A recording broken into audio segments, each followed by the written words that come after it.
मानना है कि एक तरफ नफरत जरूर फैली है, लुम्पनिज्म भी फैला है। लंपटगिरी जिसको कहते हैं, मतलब मार काट, गाली गलौज, बिल्कुल रूल ऑफ लॉ को ध्वस्त करना, कोई रूल्स को फॉलो ना करना, ये सब फैला है।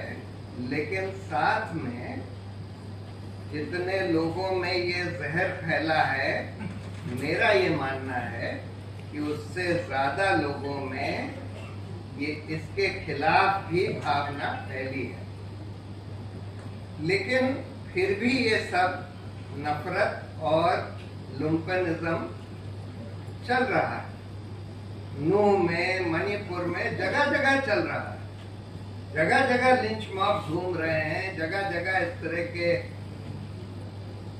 प्रोसेशंस में लोग घूम रहे हैं, रिलीजियस प्रोसेशंस के नाम पर, कभी कभी कावड़ यात्रा के नाम पर, मतलब हर तरह का लुम्पनिज्म और नफरत फैलाई जा रही है। ये क्यों हो पा रहा है? जबकि मेरा मानना है कि उससे ज्यादा लोग इस नफरत के खिलाफ हैं, इस नफरत को नहीं मानते, इस लुम्पनिज्म के खिलाफ हैं, लेकिन फिर भी चल रहा है। और ये इसलिए चल पा रहा है कि जो लोग इस नफरत की राजनीति कर रहे हैं वो आज सत्ता में आ गए।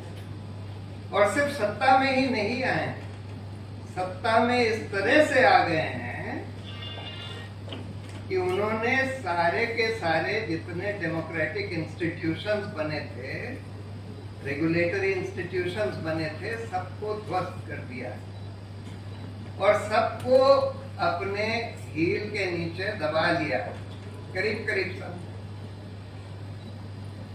और इस वजह से वो लोग ये सब कर पा रहे हैं। और इस पूरे एस्टैब्लिशमेंट में अगर आप देखें, जैसे आज राहुल गांधी ने बोला ना पार्लियामेंट में कि रावण दो आदमी की सुनता था, कुंभकर्ण और मेघनाथ, और मोदी जी भी दो ही आदमियों की सुनते हैं। और इस देश में एक्चुअली तीन आदमियों का ही राज है। आज अगर आप देखें, मोदी, अमित शाह और अडानी, यानी कि एक तरफ तो आपने सारे डेमोक्रेटिक इंस्टीट्यूशंस को ध्वस्त कर दिया, दूसरी तरफ आपने अपनी पार्टी को भी ध्वस्त कर दिया।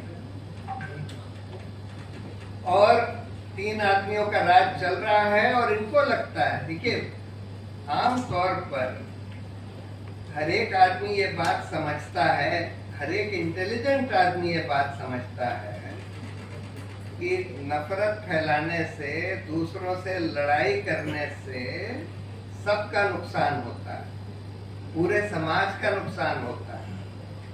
कोई अगर हिंदू ये समझ ले कि भाई हम मुसलमानों को दबाकर, मारकर अपना भला कर लेंगे, तो ये बिल्कुल गलत सोच है, अनइंटेलिजेंट सोच है।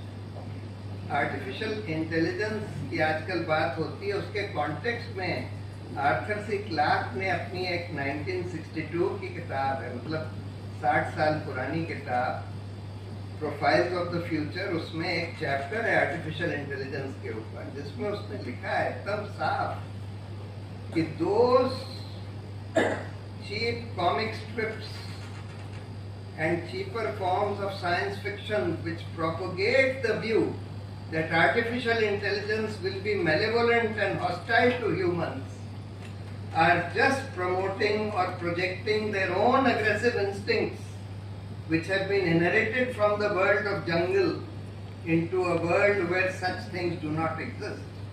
The higher the intelligence, the greater the degree of cooperativeness. ये बिल्कुल एक एलिमेंटरी ट्रूथ है। अगर इसको समझना है तो एक किताब है the evolution of cooperation, Robert Axelrod की, उसको आप पढ़ लीजिए। बेसिक इंटेलिजेंस आपको ये बताती है कि आप नफरत फैला के, दूसरे आदमी को दबा के, मार के अपना भला नहीं कर सकते। लॉन्ग रन में सबका नुकसान होगा।